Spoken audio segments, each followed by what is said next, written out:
Hello everyone, welcome to this session. PT 365 का ये हमारा तीसरा लेक्चर है और पहले दो लेक्चर आप चैनल पर जाकर देख सकते हैं। इसी लेक्चर में मैंने चौथे लेक्चर को भी इंक्लूड कर दिया है क्योंकि उसमें 2 से 3 ही टॉपिक थे, तो उसे भी मैंने एक साथ जोड़ दिया है। इस प्रकार आपको इसमें तीसरा और चौथा लेक्चर साथ में मिलेगा। ठीक है, तो हम स्टार्ट करें बिना समय गवाए। तो तीसरा चैप्टर हमारा जिस नाम से PT 365 में दिया हुआ है वो है संविधान संबंधी मुद्दे और उसका पहला चैप्टर है नागरिकता। नागरिकता यदि आप देखेंगे तो पिछले 4 से 5 साल से हर बार चर्चा में रहता है, लेकिन इससे सवाल रेयरली पूछे जाते हैं। लेकिन फिर भी हम कोशिश करते हैं कि इसकी कुछ ज़रूरी बातों को हम पढ़ लें। मेरे कहने का उद्देश्य यहाँ ये है कि नागरिकता वाला जो टॉपिक है वो थोड़ा कम इम्पोर्टेंट है पॉलिटी के बाकी टॉपिक्स के मुकाबले। तो आप अपनी तरफ से रिवाइज ठीक से कर लें, परेशान ना हो इसको लेकर। आप पॉलिटी को देख लेंगे, रिवाइज कर लेंगे नागरिकता वाले चैप्टर को, मैं ये उम्मीद कर रहा हूँ। मैं यहाँ करंट के इशूज और करंट से जुड़े बेसिक्स रखता हूँ इस लेक्चर में, लेकिन लेक्चर छोटा रहे इसलिए बहुत ज़्यादा बेसिक्स भी मैं यहाँ नहीं डिस्कस कर पाऊँगा, लेकिन करंट से जुड़े सारे कर दूँगा। जैसे नागरिकता अधिनियम 1955 है जिसको सरकार ने बनाया था। आप इसे पॉलिटी की किताब से जाकर या अपने नोट्स से जाकर पढ़ लेंगे। ये 5 आधारों पर नागरिकता की बात करता है और दोहरी नागरिकता का निषेध करता है। इसका सेक्शन 6A जो कि इस बार करंट में था, ये क्या है, इसको 1985 में संशोधन करके जोड़ा गया था। ये असम समझौते से संबंधित है। असम समझौता क्या है? असम समझौते का प्रावधान ये था कि 1 जनवरी 1966 से 24 मार्च 1971 के बीच आज का बांग्लादेश और पुराना पाकिस्तान, जिसको ईस्टर्न पाकिस्तान बोला जाता था, से आए इस अवधि के बीच आए हुए जो लोग हैं उनकी नागरिकता संबंधी जो प्रावधान है वो 6A सेक्शन करता है। ये 6A सेक्शन किसका है? नागरिकता अधिनियम 1955 का। और इसके ये 5 आधारों पर जो नागरिकता देता है, मैं उम्मीद करता हूँ कि आप इसे पॉलिटी से जाकर पढ़ लेंगे। ठीक है, आगे बढ़ते हैं। CAA 2019 सिटीजनशिप अमेंडमेंट एक्ट यानी नागरिकता संशोधन अधिनियम। नागरिकता संशोधन अधिनियम 2019 नागरिकता अधिनियम 1955 में ही संशोधन करता है। ये जो संशोधन हुआ है ये ऐसे अवैध प्रवासियों को नागरिकता का प्रावधान करता है जो इन 4 आधारों पर खरे उतरते हैं।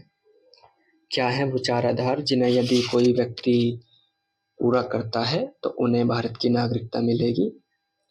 पहला आधार है कि उनका धर्म हिंदू, बौद्ध, सिख, जैन अथवा पारसी होना चाहिए, यानी कि वो मुस्लिम धर्म से ना हो, जैसा कि इसमें लिखा हुआ नहीं है। दूसरा आधार है कि वो अफगानिस्तान, बांग्लादेश, पाकिस्तान यानी हमारे पड़ोसी जो 3 देश हैं उनसे संबंधित होना चाहिए और वो 31 दिसंबर 2014 से पहले भारत में प्रवेश किया हो, बेशक वो अवैध प्रवासी की श्रेणी में हो। और तीसरा आधार कि जो हमारा 6ठी अनुसूची है, 6th शेड्यूल, जिसमें अरुणाचल, मिजोरम, त्रिपुरा और मेघालय, मैं माफ़ी चाहता हूँ, असम, मेघालय, त्रिपुरा, मिजोरम, ये एक ट्रिक सी बनाई थी मैंने, आप इससे याद कर सकते हैं। असम, उसके जस्ट नीचे मेघालय और इधर से त्रिपुरा और इधर मिजोरम। ठीक है, ऐसे मैप में आप माइंड में इमेज बनाइए, या मिजोरम या त्रिपुरा यहाँ मेघालय, यहाँ असम। इस तरीके से इमेज बनाकर आप रख सकते हैं। हाँ, तो मुद्दे पर आते हैं।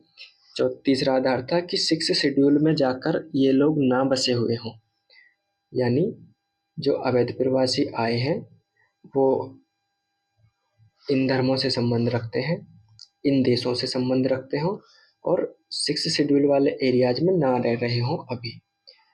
चौथा आधार है कि एक इनर लाइन परमिट व्यवस्था होती है जो कि अरुणाचल प्रदेश, मिजोरम, नागालैंड और मणिपुर इन 4 राज्यों में लागू है। और जहाँ-जहाँ ये इनर परमिट व्यवस्था लागू है वहाँ भी ये अवैध प्रवासी जाकर नावास कर रहे हों। ठीक है, तो 2 निगेटिव दशाएं हैं कि यहाँ-यहाँ ये नहीं होने चाहिए और 2 पॉजिटिव दशाएं हैं कि यहाँ-यहाँ ये होने चाहिए। और यदि ये 4 कंडीशंस कोई भी अवैध प्रवासी पूरी करता है तो उन्हें अवैध प्रवासी ना मानकर उन्हें भारत की नागरिकता दी जाएगी।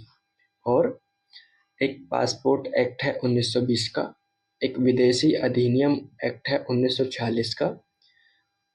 इन दोनों अधिनियम और इनके तहत बना कोई भी कानून जो चूँकि ये दोनों अधिनियम अवैध प्रवासी या विदेशियों को टैकल करते हैं, तो इनके प्रावधानों से इन 4 आधारों को पूरे करने वाले जो व्यक्ति हैं उन्मुक्ति रहेगी, उससे इनसे मुक्त रहेंगे। इनके प्रावधान इन लोगों पर लागू नहीं होंगे। क्लियर है? और इसका नेक्स्ट प्रोविजन है कि प्राकृतिक रूप से नागरिक बनने की जो अवधि है उसको 11 साल से रिड्यूस करके कम करके 5 साल कर दिया गया है। प्राकृतिक रूप से नागरिक कैसे बनते हैं कि कोई व्यक्ति आता है, हमारे यहाँ पंजीकरण कराता है, आवेदन देता है कि मुझे आपके देश का नागरिक बनना है। तो ऐसे पंजीकरण या आवेदन देने से पूर्व उसको देश में 11 साल रहना पड़ेगा वीजा पर, अवैध रूप से नहीं, वैध रूप से। तो इन 4 आधारों को पूरा करने वाले लोगों को ये प्रावधान किया गया है कि अब वो ऐसे आवेदन से पूर्व 11 साल नहीं, यदि वो सिर्फ 5 साल से रह रहे हैं तो भी वो प्राकृतिक रूप से यानी पंजीकरण के द्वारा भारतीय नागरिकता प्राप्त कर सकते हैं। इसी में एक प्रावधान जोड़ा है कि ओवरसीज सिटीजन ऑफ इंडिया, भारतीय विदेशी नागरिक, इसके बारे में अभी इसके बाद ही चर्चा है, तब आप अच्छे से समझ लेना। अभी बस याद कर लीजिए कि ओवरसीज सिटीजन ऑफ इंडिया के लिए पंजीकरण को केंद्र सरकार 5 आधारों पर समाप्त कर सकती है। आप ये 5 आधार जरूर याद कर लें। ये 5 आधार हमारे जो अनुच्छेद हैं 9, 10 और 11 उनमें नागरिकता को समाप्त करने से जुड़े प्रावधान हैं। तो ये 5 आधारों में से कुछ आधार आपको वहाँ भी मिलेंगे, लेकिन आप यहाँ भी याद रखिएगा। पहला कि यदि किसी ने पंजीकरण धोखे से कराया है, यानी कुछ गलत तथ्यों को प्रदान किया गया है या कुछ फेक डॉक्यूमेंट बनाकर इस तरीके से ओसीआई पंजीकरण कराया है किसी ने, तो उसको केंद्र सरकार रद्द कर सकती है कभी भी। यदि कोई व्यक्ति जिसने ओसीआई पंजीकरण करा लिया है और वो संविधान के प्रति अनादर, इर्रेस्पेक्ट यानी अपमान करता है संविधान का, तो भी उसको केंद्र सरकार के हाथ में एक शक्ति आ जाएगी कि इस आधार पर वो ओसीआई पंजीकरण को समाप्त कर सकता है। तीसरा बिंदु है कि यदि हमारा किसी से युद्ध चल रहा है और उस वक्त कोई व्यक्ति जाकर हमारे शत्रु देश से हाथ मिला लेता है, तो भी केंद्र सरकार के पास ये अधिकार होगा कि उस व्यक्ति की जो ओसीआई पंजीकरण है उसको समाप्त कर सके। चौथा आधार है कि यदि केंद्र सरकार को लगता है कि देश की संप्रभुता, राज्य की सुरक्षा या फिर लोक हित में ऐसा करना जरूरी है, तब भी वो ओसीआई पंजीकरण को समाप्त कर सकते हैं। एंड लास्ट और 5वां आधार है कि आज जैसे किसी ने पंजीकरण कराया है तो इससे 5 साल की अवधि पूरी होने तक यदि बीच में उसको कहीं भी 2 साल की जेल हो जाए या फिर 2 से अधिक साल की जेल हो जाए, पंजीकरण के 5 साल के भीतर 2 या अधिक साल की जेल हो जाए, तो भी ये एक आधार होगा कि केंद्र सरकार उसका ओसीआई पंजीकरण रद्द कर सके। जब ओसीआई की इतनी बात हो चुकी है तो नेक्स्ट टॉपिक हमारा ओसीआई ही है, बात कर लेते हैं इस पर। ओसीआई को इंग्लिश में पूरा नाम बोलेंगे ओवरसीज सिटीजन ऑफ इंडिया, विदेशी भारतीय नागरिक। कौन होंगे ये विदेशी भारतीय नागरिक? विदेशी से आप समझ रहे हैं कि कोई भी व्यक्ति जो भी विदेश में रह रहा है, और भारतीय का मतलब है कि वर्तमान में तो बेशक वो विदेश में रह रहा है, लेकिन अब से पहले किसी ना किसी टाइम पर वो भारत से संबंध रहा है। तो भारत से उसका संबंध कैसे रहा है, इसी को निर्धारित करने के बाद आप समझ पाएंगे कि ओसीआई कौन है। कोई भी ऐसा व्यक्ति जिसको 26 जनवरी 1950 या उसके बाद वो भारत का नागरिक रहा है, यानी 26 जनवरी 1950 को क्या हुआ था, हमारा संविधान लागू हुआ था। उस दिन के बाद या उस दिन से कभी भी किसी भी व्यक्ति का जन्म भारत में हुआ है और वो भारत का नागरिक रहा है, लेकिन प्रेजेंट में वो किसी विदेश में, किसी देश और देश में रह रहा है, तो वो ओसीआई का दर्जा प्राप्त करने का हकदार होगा। दूसरा आधार है कि कोई भी व्यक्ति जो 26 जनवरी 1950 को नागरिकता, हमारे देश की नागरिकता प्राप्त करने के योग्य हो, यानी कि अभी वो नागरिक है या नहीं इससे मुद्दा नहीं, सवाल यह है कि वो योग्य होना चाहिए। ठीक है, 2 आधार हो गए। तीसरा आधार कि 15 अगस्त 1947 को, जिस दिन हमारा देश आज़ाद घोषित हुआ, उस दिन या उस दिन के बाद यदि हमारे देश ने किसी क्षेत्र को अधिग्रहित किया, यानी अपने देश में मिलाया हो, तो उस क्षेत्र के सारे नागरिक हमारे देश के नागरिक बन जाएंगे। और यदि उस ऐसे क्षेत्र का कोई भी नागरिक विदेश में रह रहा हो तो वो भी ओसीआई दर्जा प्राप्त करने का हकदार होगा। अभी हम बात करेंगे कि ओसीआई क्यों ज़रूरी है, इसके अच्छाइयाँ क्या हैं, इसके लाभ क्या हैं, तो आप समझ पाएंगे कि ओसीआई पर इतनी चर्चा क्यों हो रही है। 3 आधार हो गए। चौथा आधार कि ऐसा कोई भी व्यक्ति जो इनमें से कोई भी शर्त को पूरी करता है। ठीक है, और इन व्यक्तियों के बच्चे, इन व्यक्तियों के बच्चों के बच्चे, इन व्यक्तियों के बच्चों के बच्चों के बच्चे, इस तरह भी यदि कोई व्यक्ति संबंधित है तो ये सारे बच्चे भी ओसीआई कार्ड धारक या ओसीआई का दर्जा प्राप्त करने के हकदार होंगे। या फिर कोई भी ऐसा व्यक्ति जिसके दोनों माँ बाप भारतीय हैं, या फिर माँ अथवा पिता कोई एक भारतीय है, तो वो उनके जो अवयस्क बच्चे होंगे, यानी 18 साल से कम उम्र वाले जो बच्चे होंगे, वो ओसीआई दर्जा प्राप्त करने के हकदार होंगे। 5वीं कंडीशन है कि भारतीय नागरिक अथवा ओसीआई कार्ड होल्डर, यानी जिसके पास ओसीआई का दर्जा है, वो उसकी विदेशी पति अथवा पत्नी, स्पाउस में दोनों शब्द आते हैं, जीवन साथी होता है इसका मतलब, इसमें पति और पत्नी दोनों शामिल होते हैं। तो आप जो भारतीय नागरिक है उसके विदेशी पति अथवा विदेशी पत्नी वो भी ओसीआई कार्ड या ओसीआई दर्जा प्राप्त करने के हकदार होंगे। ठीक है, तो ओसीआई कौन प्राप्त कर सकता है, आपको पता चला ओसीआई कौन है, जो भारत से संबंधित है और अभी विदेश में रह रहा है। तो इस ओसीआई के जो ओसीआई है इसके बारे में मैं थोड़ा सा इतिहास बताता हूँ आपको। देखो, हुआ यूं कि सितंबर सन 2000 में LM सिंघवी कमेटी गठित की गई।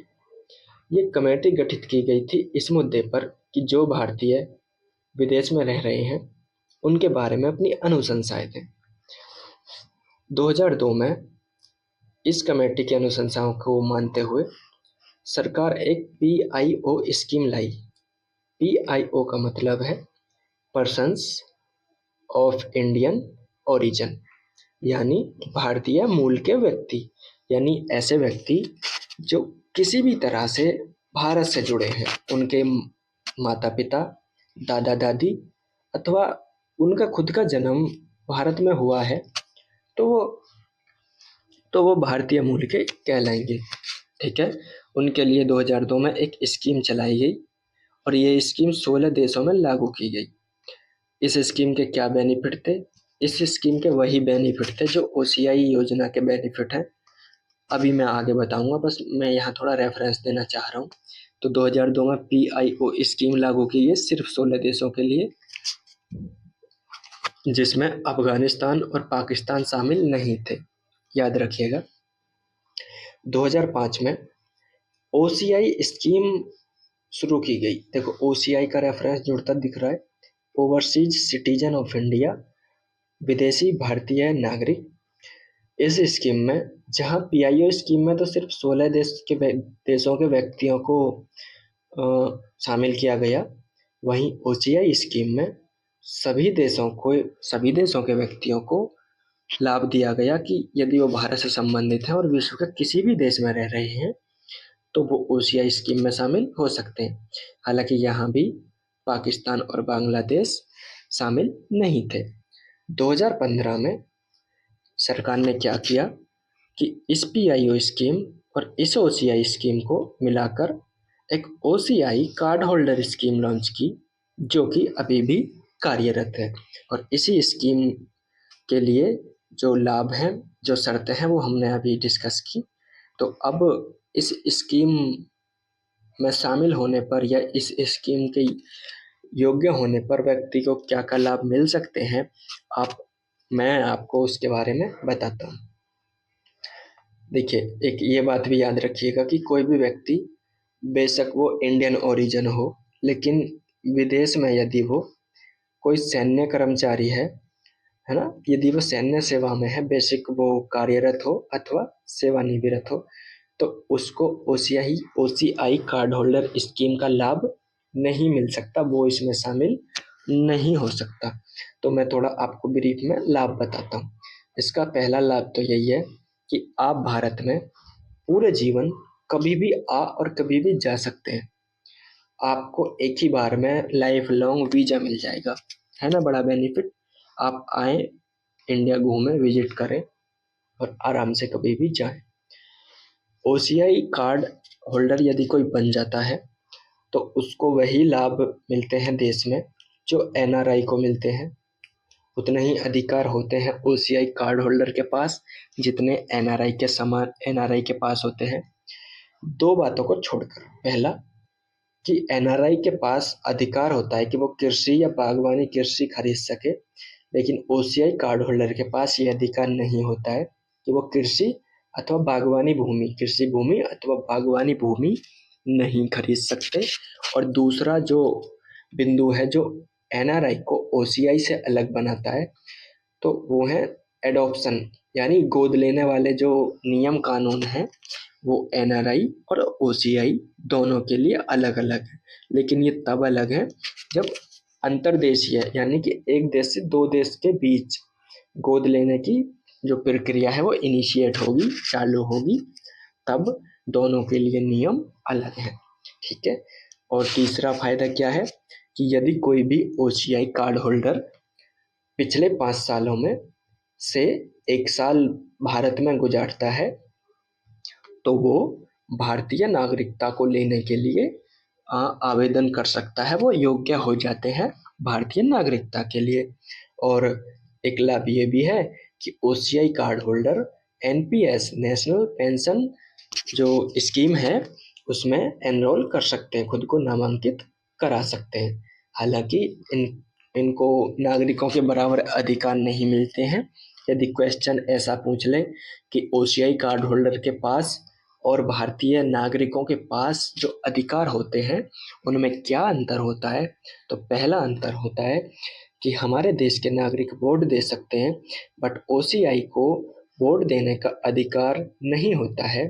साथ ही वो कोई भी संवैधानिक पद नहीं ग्रहण कर सकते। संवैधानिक पद मतलब जैसे राष्ट्रपति, उपराष्ट्रपति, कोई जज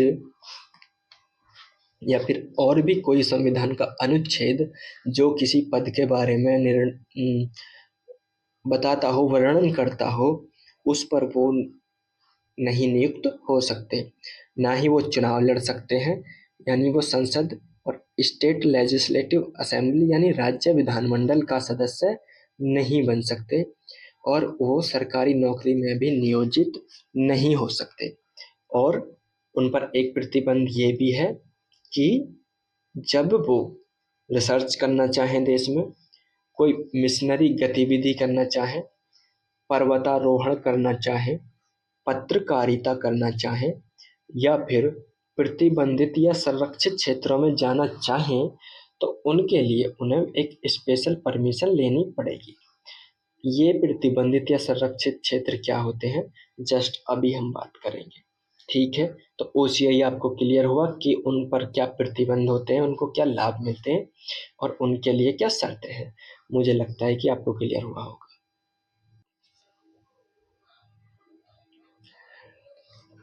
हमारा नेक्स्ट टॉपिक है, विजन में दिया था SC का उपवर्गीकरण को लेकर। अब से पहले OBC का उपवर्गीकरण अनेकों बार क्या पिछले 4 से 5 साल में ऐसा कोई साल नहीं गया जब वो चर्चा में ना रहा हो, लेकिन उससे UPSC ने कभी क्वेश्चन नहीं पूछे। फिर भी हम थोड़ा सा इस बारे में जान लेते हैं कि सुप्रीम कोर्ट ने ये कहा कि SC कास्ट के भीतर आप उपवर्गीकरण कर सकते हैं, और ऐसा उन्होंने कहा पंजाब राज्य बनाम देविंदर सिंह वाद में 2023। एक तो आप ये वाद जो केस है इसका नाम याद रख लें, ठीक है। और मुझे नहीं लगता कि इसमें आपको इससे ज़्यादा पढ़ना है, और मुझे क्या नहीं लगता कि पढ़ना ही नहीं है प्रीलिम्स के लिए। ये 2 आर्टिकल याद रख लेने हैं कि जो SC लिस्ट होती है कि कौन सी कास्ट या कोई वर्ग SC लिस्ट में शामिल होगा, ये कौन सा अनुच्छेद बताता है हमें। आर्टिकल 341, 12 का 3, 32 का 4 और 1, ठीक है। 341 का क्लॉज 1 कहता है कि राष्ट्रपति SC लिस्ट में किसी भी कास्ट या वर्ग को जोड़ सकते हैं, ठीक है। तो कौन जोड़ सकते हैं, राष्ट्रपति। कौन सा अनुच्छेद कैसा कहता है, 341(1). वहीं इस लिस्ट से किसी भी कास्ट को हटा कौन सकता है, तो सिर्फ संसद एक कानून बनाकर हटा सकती है। संसद एक कानून बनाकर हटा सकती है। याद रखिएगा, राष्ट्रपति को हटाने का अधिकार नहीं है। ये जरूर है कि राष्ट्रपति ऐड जरूर करते हैं इस सूची में, लेकिन हटाने का अधिकार संसद को दिया है, वो भी एक कानून बनाकर। और ऐसा कहा गया है आर्टिकल 341(2) में। क्लियर है। चलिए देखिए, हमारा नेक्स्ट टॉपिक है UCC, यूनिफॉर्म सिविल कोड। ये क्या है, ये कहती है कि देश में चाहे जितने भी धर्म हो, किसी भी धर्म के लोग हों, A धर्म, B धर्म, C धर्म, D धर्म, E धर्म, कितने भी धर्म के लोग हों, सभी लोगों पर जो व्यक्तिगत कानून है वो एक समान लागू होगा।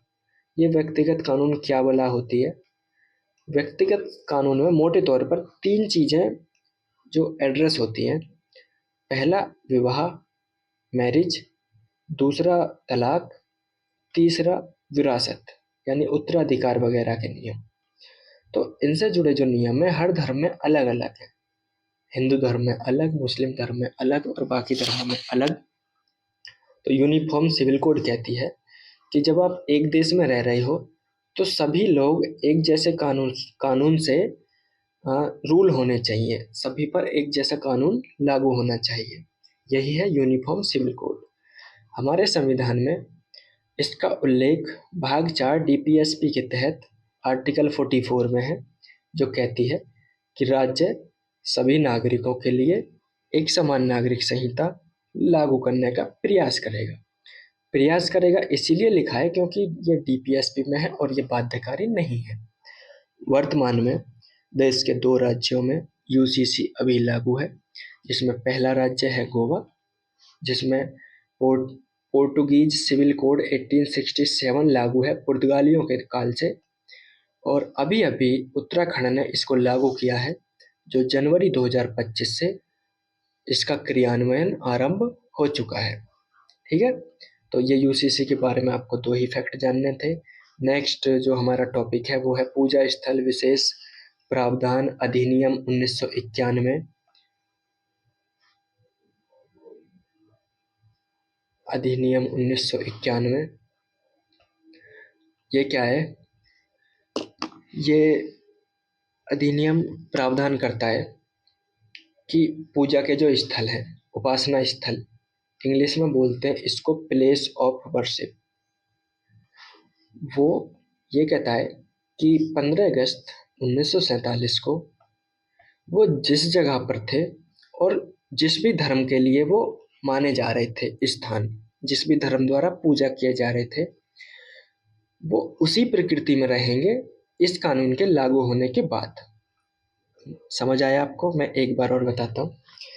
देखिए, जैसे मान लीजिए कि केदारनाथ है और 15 अगस्त 1947 को यहाँ हिंदू धर्म द्वारा पूजा की जा रही थी। ठीक है, 15 अगस्त 1947 को ये कानून लागू होता है।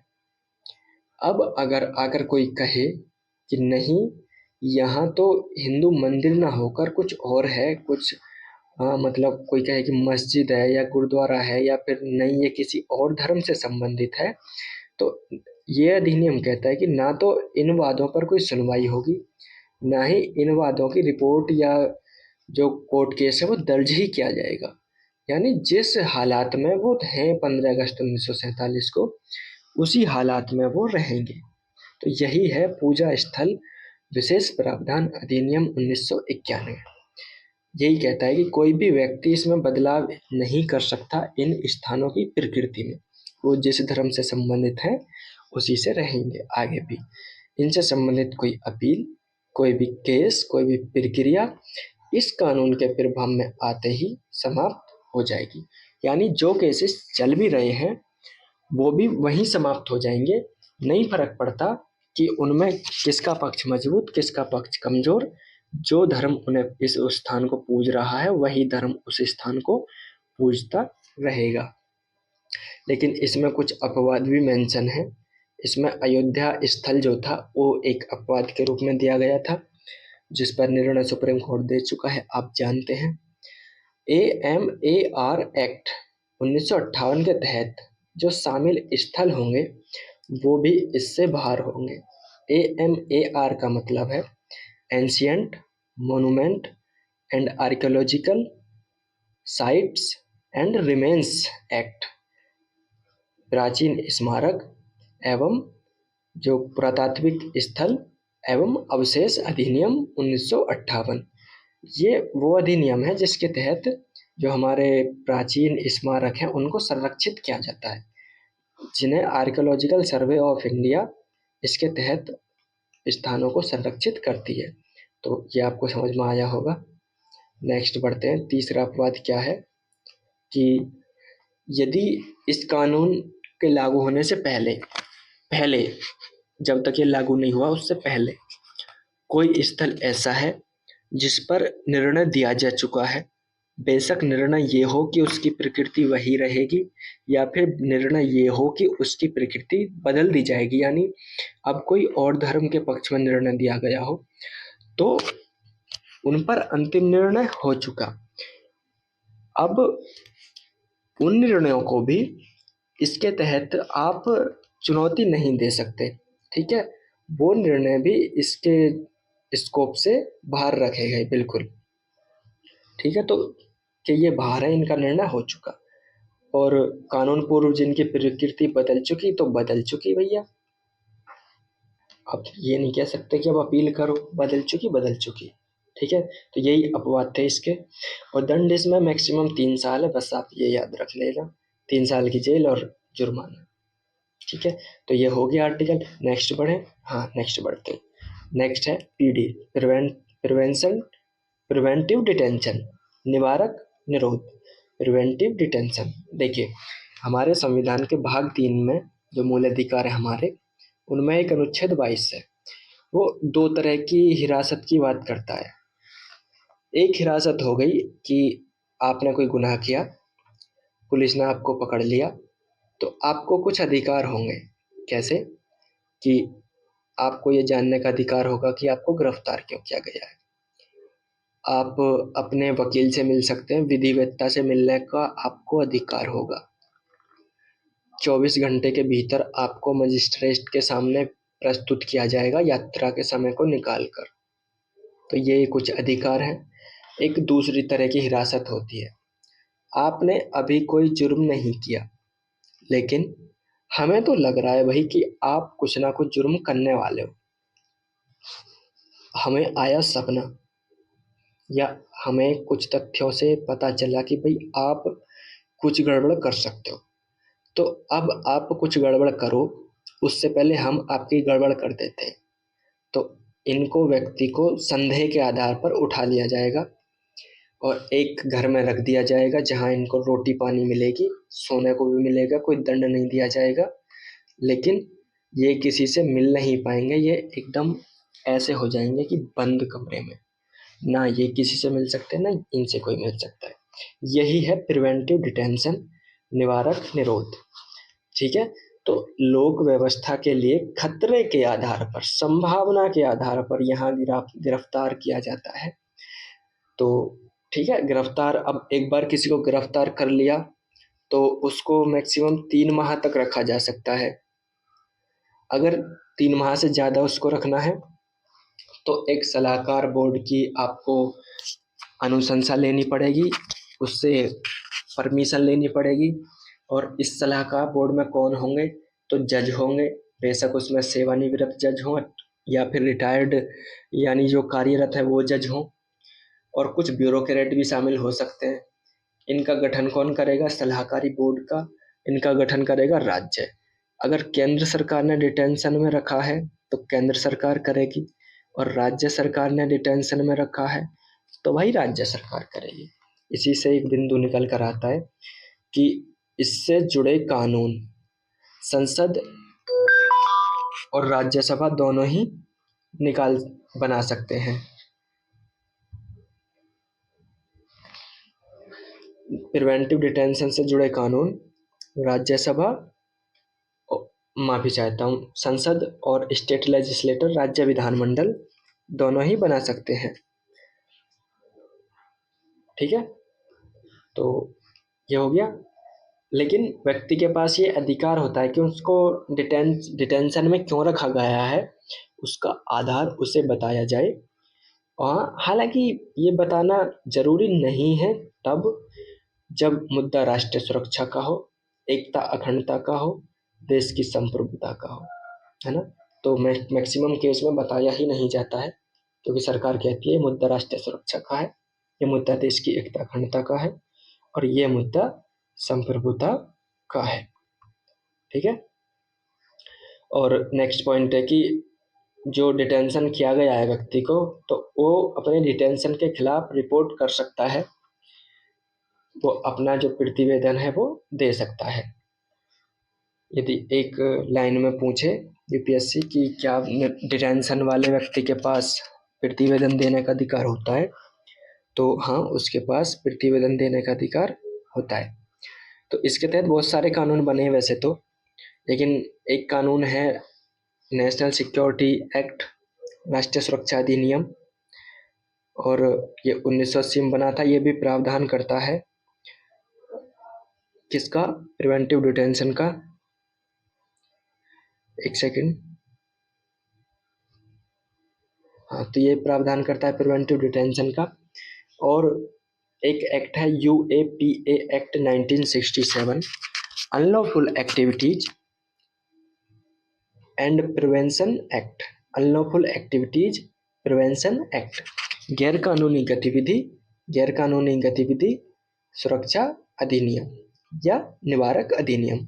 और एक 1967 का यह भी प्रावधान करता है। और एक है कोफे पोसा एक्ट, इसको कहते हैं, ये है conservation of foreign exchange and prevention of smuggling activities act 1974। Hindi मत पूछने लग जाना इसकी, ऐसे याद कर लेना। नेक्स्ट बढ़ते हैं। नेक्स्ट है पर्सनैलिटी राइट्स, व्यक्तित्व अधिकार।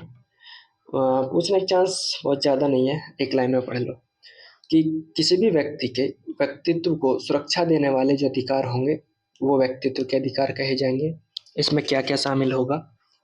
किसी भी व्यक्ति का नाम, उसकी आवाज़, उसके सिग्नेचर, उसकी जो छाया है यानी इमेज, ये सब जो एक व्यक्ति को व्यक्तित्व प्रदान करते हैं। जैसे शाहरुख खान है, उनकी आवाज़ है वो उनके व्यक्तित्व से जुड़ी हुई है। अमिताभ बच्चन है, उनकी आवाज़ है वो उनके व्यक्तित्व से जुड़ी हुई है। तो ये सब चीज़ें जो व्यक्ति के व्यक्तित्व को बनाती हैं, ये व्यक्तित्व अधिकार में आती हैं। और इनका इल्लीगल यूज करना, मतलब बिना अनुमति यूज करना, व्यक्ति के मूल अधिकारों का हनन माना जाएगा। इसको मूल अधिकार माना गया है राइट टू प्राइवेसी के तहत और राइट टू प्रॉपर्टी के तहत। यानी अनुच्छेद जो 21 है, अनुच्छेद 21 के तहत राइट टू प्राइवेसी निजता का अधिकार माना गया है और उसी के तहत व्यक्तित्व का अधिकार भी माना गया है। और राइट टू प्रॉपर्टी यानी ये सब किसकी प्रॉपर्टी है? उस व्यक्ति की प्रॉपर्टी है।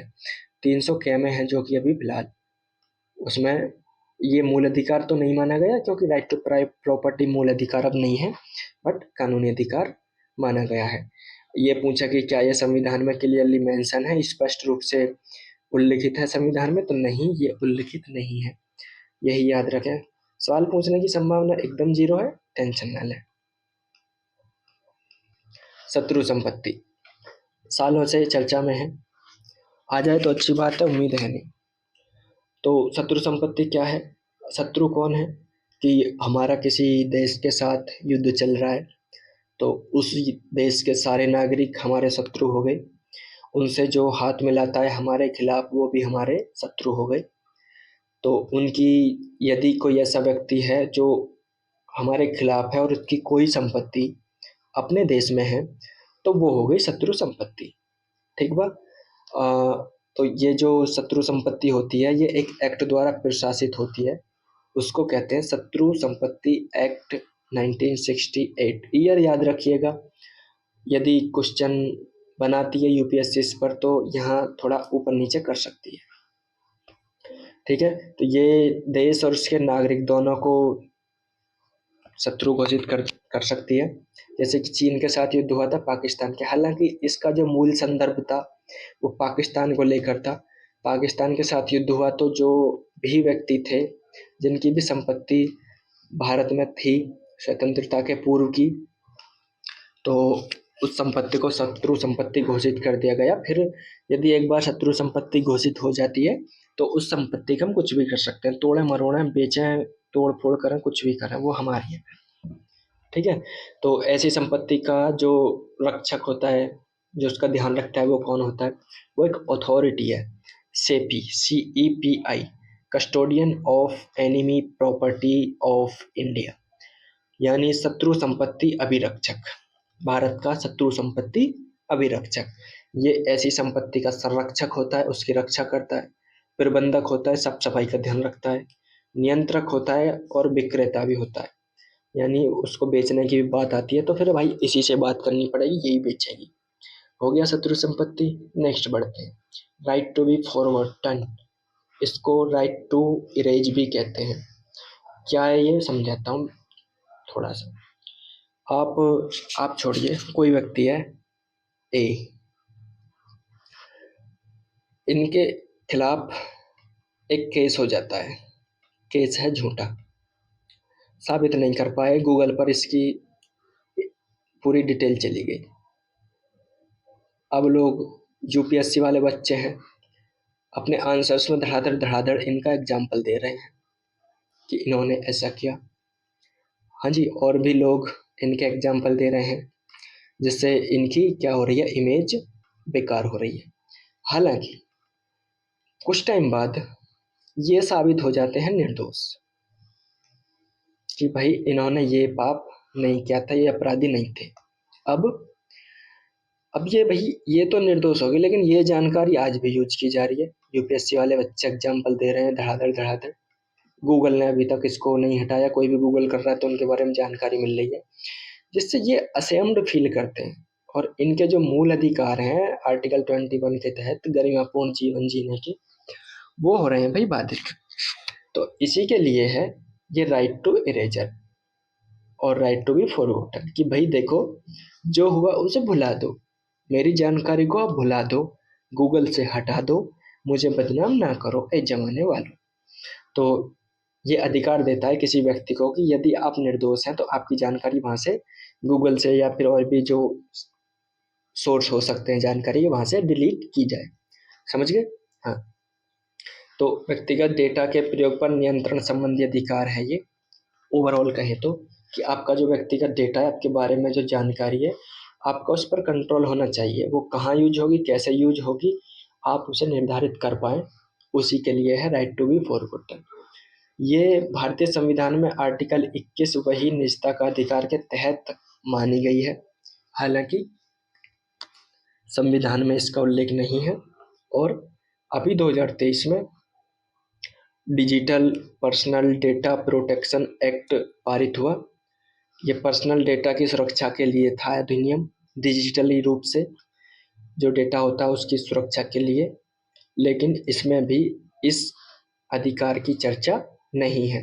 तो ये एक लाइन में याद रखिएगा कि इसमें इसका उल्लेख कतई नहीं है। लेकिन यूरोप का जो जनरल डेटा प्रोटेक्शन रेगुलेशन है, इसमें इसका उल्लेख अवश्य है। यूरोप वाले तो हमेशा आगे रहते हैं ऐसी चीज़ों में, तो इसमें इसका उल्लेख है, बस इतना याद रख लीजिए। नेक्स्ट पढ़ते हैं आईएलपी। आईएलपी का ऊपर संदर्भ आया था, कहाँ आया था? जब हम वो पढ़ रहे थे कि जो नागरिकता पढ़ रहे थे तब संदर्भ आया था। आईएलपी जान लेते हैं। इनर लाइन परमिट, हिंदी में मत पूछना, इनर लाइन परमिट ही याद रखना, ठीक है? आंतरिक रेखा अनुमति पत्र ऐसा करके इनर लाइन परमिट ही लिखना, यदि आपको आगे भी कहीं लिखना है तो इस तरह इनर लाइन परमिट। समझ गए? हाँ।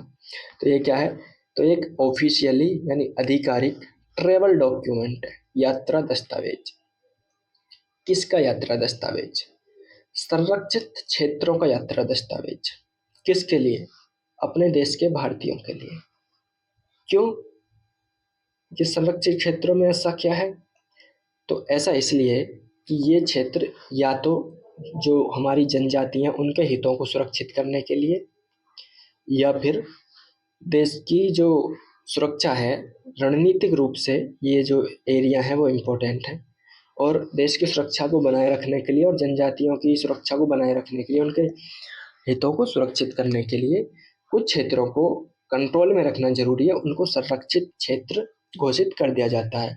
और यदि आप देश के नागरिक होने के नाते इन क्षेत्रों में जाना चाहते हैं तो भाई आपको फिर वहाँ की अथॉरिटी से ये ट्रैवल डॉक्यूमेंट आपको लेना पड़ेगा। तो आप समझ गए क्या है ये ट्रैवल डॉक्यूमेंट, मतलब इनर लाइन परमिट। तो ये इनर लाइन परमिट जारी कौन करता है? ये inner line permit state government जारी करती है। स्टेट गवर्नमेंट, कहीं कहीं आपको भारत सरकार भी लिखा मिल सकता है, लेकिन इसको स्टेट गवर्नमेंट जारी करती है, क्योंकि ये जैसे कोई भी स्टेट है उसमें किसी एरिया को घोषित किया जाता है, ठीक है? तो स्टेट गवर्नमेंट इसे जारी करती है। आपको याद रखने की ज़रूरत है कि ये सीमित अवधि के लिए ही जारी किया जाता है। हालांकि ये दो प्रकार का होता है, एक टूरिस्ट पर्पज से, एक लॉन्ग टर्म यानी रोजगार के पर्पज से। तो दोनों के लिए कंडीशंस अलग अलग हो सकती हैं। इसका ओरिजिन जो हुआ है वो एक अधिनियम था, बंगाल ईस्टर्न फ्रंटियर रेगुलेशन। ये 1873 में अंग्रेजों ने भारतीयों को कुछ इलाकों में जाने से रोकने के लिए लागू किया था, और उसी को आगे बढ़ाते हुए इनर लाइन परमिट में बदल दिया गया, ताकि देश के कुछ हिस्सों को विशेष सुरक्षा प्रदान की जा सके। अभी ये इनर लाइन परमिट 4 राज्यों में लागू है, अरुणाचल प्रदेश, नागालैंड, मणिपुर, मिजोरम। जब आप भारत का मैप देखेंगे और इस तरीके से जाएंगे, इस तरीके से, ठीक है, तो यहाँ पड़ेगा असम, मेघालय। ये हैं इनर लाइन परमिट वाले, अरुणाचल प्रदेश, नागालैंड, मणिपुर एंड मिजोरम। ठीक है, याद रखिएगा ये जो मिजोरम है ये इनर लाइन परमिट में भी है और ये 6 शेड्यूल में भी है। अब ये कहोगे कि 6 शेड्यूल कहाँ से आ गया, तो इस 6 शेड्यूल भी अभी पढ़ेंगे, नेक्स्ट टॉपिक है हमारा, घबराइएगा नहीं। ठीक बा। हाँ, हो गई। कौन से राज्य में कितने प्रकार का, इतिहास कहाँ से है, कौन जारी करता है और क्या है, सीमित अवधि के लिए, समझ गए। हाँ, आगे बढ़ते हैं। तो किसको ये नहीं मिलेगा, कोई कितना भी चाह ले उसको नहीं मिलेगा। तो जो ऐसे एनआरआई जो 6 माह से अधिक तक बाहर रहो, देश से बाहर हो, उनको भी आईएलपी जो परमिट नहीं जारी किया जाएगा। PIO persons of Indian origins को भी नहीं जारी किया जाएगा। मैंने बताया ये कौन है, कि किसी न किसी तरह से भारत से संबंधित हैं लेकिन विदेश में रह रहे हैं।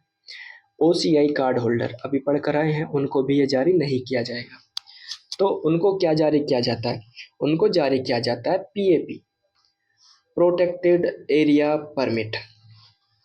लेकिन ये जो प्रोटेक्टेड एरिया होगा, ये इस पर कुछ सीमाएं होंगी, कंडीशंस होंगी, उनको इतनी छूट नहीं दी जाएगी। तो अब मुद्दा यही होता है, इसको यहाँ तक पढ़िएगा बस, कि इनको आईएलपी जारी नहीं किया जाता। अगर ये देश में कहीं विशेष स्थान पर घूमना चाहते हैं तो इनको जारी किया जाता है पीएपी। अब पीएपी क्या है वो जान लेते हैं। प्रोटेक्टेड एरिया परमिट, हिंदी में संरक्षित क्षेत्र परमिट। ठीक बा। तो ये पहले ये समझते हैं कि प्रोटेक्टेड एरिया परमिट जारी किस के तहत किया जाता है। तो विदेशी संरक्षित क्षेत्र आदेश 1958 के तहत प्रोटेक्टेड एरिया परमिट जारी किए जाते हैं। और ये आदेश फॉरेनर्स एक्ट 1946, विदेशी अधिनियम 1946 के तहत जारी किए जाते हैं। क्या है ये प्रोटेक्टेड एरिया, तो जो हमारा आईएलपी है और जो इंटरनेशनल बॉर्डर्स हैं उनके जो बीच का क्षेत्र होगा उसको ना प्रोटेक्टेड एरिया घोषित कर दिया गया है। आईएलपी विशेष तौर पर कुछ राज्यों में घोषित किए जाते हैं। प्रोटेक्टेड एरिया आईएलपी और इंटरनेशनल बॉर्डर्स के बीच का हिस्सा होता है।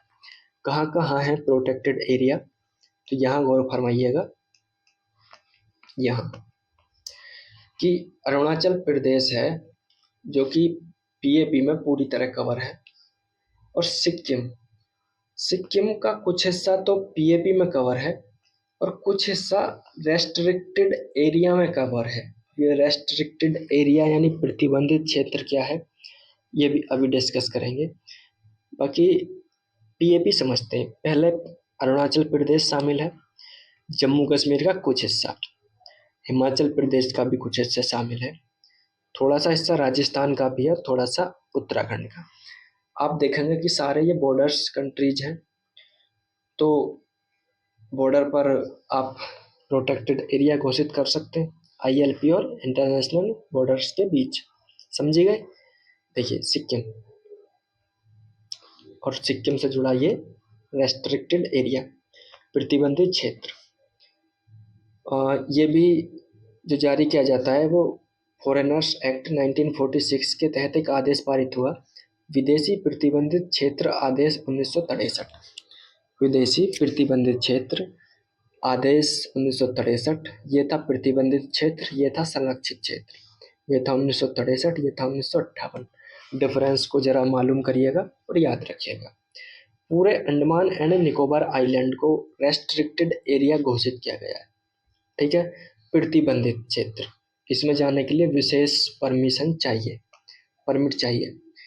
सिक्किम का कुछ हिस्सा भी इस तरीके से रेस्ट्रिक्टेड एरिया में घोषित है, रेस्ट्रिक्टेड एरिया घोषित है। इस तरह सिक्किम, पूरा सिक्किम, कुछ हिस्सा पीएपी में और कुछ हिस्सा आरए में, दोनों में कवर हो जाता है। इस तरीके से पूर्णतः एक प्रोटेक्टेड एरिया बन जाता है। ठीक है, तो यहाँ सामान्यतः विदेशियों को एंट्री मिलती नहीं है। तो आपको बस यही जानना था इन दोनों के बारे में, पीएपी प्रोटेक्टेड एरिया परमिट और आरएपी रेस्ट्रिक्टेड एरिया परमिट। ठीक है, आईएलपी, पीएपी, आरएपी तीनों हो गए। कहाँ लागू है भूलना मत। नेक्स्ट बढ़ते हैं, 6 शेड्यूल, 6वीं अनुसूची। आप चाहें तो देखो, आप अपनी पॉलिटी की जो बुक है उससे रिवाइज कर सकते हैं। और थोड़ा-सा आप यहाँ से समझना चाहें तो समझ सकते हैं। मैं थोड़ा इसको फास्ट ही पढ़ा दूँगा क्योंकि बेसिक है, शायद सबने पढ़ा ही होगा। चलो नहीं भी पढ़ा है तो बता देते हैं। 6वीं अनुसूची क्यों आई? देश में कुछ ऐसी जनजातियाँ हैं जो आज भी अपनी उन्हीं प्राचीन प्रथाओं को, परंपराओं को और जीवन शैली को अपनाए हुए हैं, जो आदिकाल में सभी अपनाए हुए थे। तो ऐसे व्यक्ति जो जो हमारा बाहरी समाज है, जिसने आधुनिक समाज के मूल्यों को सीख लिया है, उनके साथ ज़्यादा घुल-मिल नहीं पाए हैं और अपने वही पुरानी जीवन शैली को अपनाए हुए हैं। उनको संरक्षित करने के लिए ये छठी जो अनुसूची होती है वो जारी की जाती है। ये संविधान के भाग 10 में इसका उल्लेख है और अनुच्छेद 244(2) के तहत इसका वर्णन आपको मिल जाएगा। भारत के 4 राज्यों में ये लागू है। AMTM की ट्रिक से आप याद कर सकते हैं। A for Assam, M for Meghalaya, Assam के जस्ट नीचे, इधर त्रिपुरा और इधर मिजोरम। थोड़ा मैप उठाकर जरूर देख लीजिएगा, इस तरह देखेंगे तो आपको आसानी से याद हो जाएगा। असम, उसके जस्ट नीचे मेघालय या त्रिपुरा ये, और ये मिजोरम। ये 2 चोंच त्रिपुरा मिजोरम की और ये असम मेघालय। याद रह जाएगा? हाँ, रह जाएगा, याद रखिएगा। तो अब समझ में आ गया 4 राज्य। और इसका नाम क्या है? इसका नाम है जनजातीय क्षेत्रों का प्रशासन। इस नाम से ऑफिशियली इसको संविधान में शामिल किया गया है, जनजातीय क्षेत्रों का प्रशासन। कौन से जनजातीय क्षेत्र? जो आज भी अपनी प्राचीन जो परंपराएं उनको अपनाए हुए हैं। तो क्या क्या प्रावधान है? तो प्रावधान ये है कि जहाँ जहाँ 6 शेड्यूल लागू होगा, जिन क्षेत्रों में, उन क्षेत्रों में स्वशासी जिले, ऑटोनोमस डिस्ट्रिक्ट काउंसिल का गठन किया जाएगा। माफी, काउंसिल बाद में, स्वशासी जिलों का गठन किया जाएगा। और यदि जैसे इतने क्षेत्र को आपने 6 शेड्यूल में शामिल किया और यदि इसमें एक से ज़्यादा ऐसी जनजातियां हैं, एक से ज़्यादा जनजातियां ऐसी हैं जो सुरक्षा की हकदार हैं, तो वहाँ स्वशासी प्रदेश अलग अलग जनजातियों के लिए घोषित कर दिए जाते हैं जिलों के भीतर। ठीक है। तो जैसे एक ही जिले में कई सारी जनजातियां, तो स्वशासी प्रदेशों में उनको बांट दिया जाता है। घोषित कौन करता है इन्हें? राज्यपाल। 6 शेड्यूल के मामले में राज्यपाल के पास ही ज़्यादा शक्तियां हैं। सच में? हाँ, सच में। 5वें शेड्यूल के मामले में राष्ट्रपति के पास है। अभी थोड़ी चर्चा करेंगे 5वें शेड्यूल के बारे में। राज्यपाल 6 शेड्यूल के मामले में जो जनजातीय क्षेत्र है, जनजातीय क्षेत्र याद रखिए, जनजातीय क्षेत्र, क्योंकि अभी थोड़ा घमासान होगा जब आगे जनजाति ऐसे बार बार शब्द आएंगे तो दिमाग में घमासान होगा। उसकी क्लियरिटी के लिए जरूरी है कि 6 शेड्यूल में जनजातीय क्षेत्र, ट्राइबल एरियाज, TA। ओके, हाँ। तो ये जो TA हैं उन्हें राज्यपाल घोषित कर सकते हैं, उनके क्षेत्र को कम या ज़्यादा कर सकते हैं, उसकी सीमा को घटा बढ़ा सकते हैं, उसके नाम में परिवर्तन कर सकते हैं स्वशासित जिलों के में। तो सारी पावर राज्यपाल के पास हो गई। जहाँ जहाँ स्वशासित जिले होंगे उन जिलों का प्रशासन चलाने के लिए एक जिला परिषद गठित की जाएगी। ठीक है, डिस्ट्रिक्ट काउंसिल। इसका पूरा नाम ADC होता है, ऑटोनोमस डिस्ट्रिक्ट काउंसिल। स्वायत्त जिला परिषद, स्वायत्त और स्वशासी एक ही बात है। Got it. इस जिला परिषद में 30 सदस्य होते हैं। इस 30 में से 26 सदस्य तो निर्वाचित होते हैं, वहाँ की जनता चुनेगी, 5 साल के लिए ही ये चुने जाएंगे। लेकिन 4 सदस्य ऐसे होते हैं जो राज्यपाल नामित करते हैं, नॉमिनेट करते हैं। और जब ये इन्हें नॉमिनेट किया जाता है तो भाई ये प्रसाद पर्यंत रहेंगे, यानी कि राज्यपाल इन्हें जब चाहे हटा सकते हैं। राज्यपाल के पास इन्हें हटाने की और नामित करने की पावर होगी।